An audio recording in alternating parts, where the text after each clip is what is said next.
of the nature of the They of weren't the protest, counted because Mike Pence rejected this scheme. That's why they weren't Absolutely, counted. and that's how the of course, and that's how the political process works. But there was no defrauding, there was no trickery, there was no deceit because everybody knew if Mike Pence had said yes, then that's exactly what would have happened. No, because and that's only one. Because thankfully, with freedom of the press, you have to let me finish though, because no, but you asked me a question. Yes. And I hope you can let me finish. Oh my God, yo, CNN is unbelievable. Look, even if you're not a Trump guy, right? Even if you don't like Trump, you have to just look at this and say to yourself, wow, these people are like biased. They're not fair. They're not even, they think they know more than a whole lawyer. Because the government alleges deceit or trickery, and all of this played out in the open. It's all free speech. There was a Supreme Court decision, Hammerschmidt, which is right on point, that says when you're exercising free speech, you're not engaging in a fraud on the government. And that's what, unfortunately, most people don't understand. That's just one example of the actions. That's just one example of the actions. It's just one example. Yeah, okay, he just hit you with facts, and that's just one example. That's just one example. Are you kidding me? Absolutely, but you're entitled. And this is a long list that we've compiled from the indictment. I mean, it's more than a dozen, not speech, actions that the former president allegedly took. Like what? I mean, where do I even start? What? Tell me. Asking the Arizona speaker to interfere with ascertaining Arizona's electors. The Justice Department. Get him. Asking is speech. Get her. But any alleged asking is speech. But any alleged almost all alleged criminal activity has to do with using words and is speech. And that's listen. What you don't this is obviously the defense that you're going to use, and it will be fascinating to see how it works out in a court of law. I want to move on to another issue. She is trying to muscle him. This is unbelievable. This is embarrassing for CNN. Just look at them. I'll tell you though, but you make an interesting point, because you're saying that asking is action. No, asking is aspirational. Asking is not action. It's core free speech.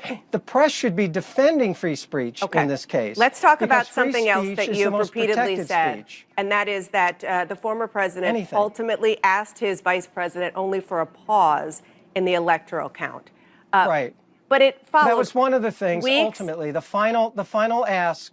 Right. The final ask in the ellipse speech was that, which was President Trump was following the advice of his lawyer. Okay. The word ultimately, I've heard you use many times. The word ultimately is doing a lot of work in that sentence. I know you're intentionally using the word ultimately because ultimately because it's the truth. I know. You're right. It is the truth, because at that point he was asking for a pause, but it's only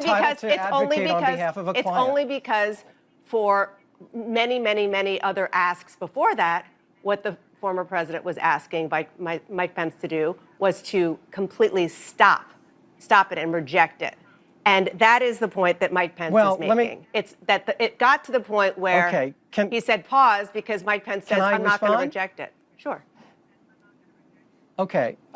So what we have, and many people don't understand this, is a memo from John Eastman, an esteemed constitutional scholar, laying out a number of scenarios. Those scenarios were presented to Vice President Pence. He considered them, and as a constitutional matter, he rejected them. One of the last and the ultimate requests that President Trump made was to pause the voting for 10 days to allow the states to recertify or certify or audit, and Mr. Pence rejected that as well.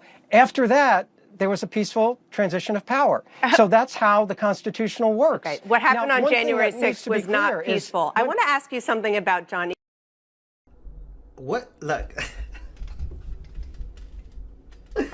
Oh, my God. First of all, Mike Pence, really? Like, Mike Pence, stop. You've talked a lot about how he's a respected constitutional attorney. The transfer of power was certainly peaceful. Did you see what happened on January 6th? Did that look peaceful? And by the way, did you? I'm not saying that was in any way inappropriate, but the ultimate power of the presidency was transferred I just want to to Mr. quickly Biden. ask We all know about John that, as you Eastman. do. John Eastman said, according to this indictment, Yep. that he actually, even when he was talking to the vice president's counsel, that he thought that his plan to reject the slate of electors would be rejected by the Supreme Court.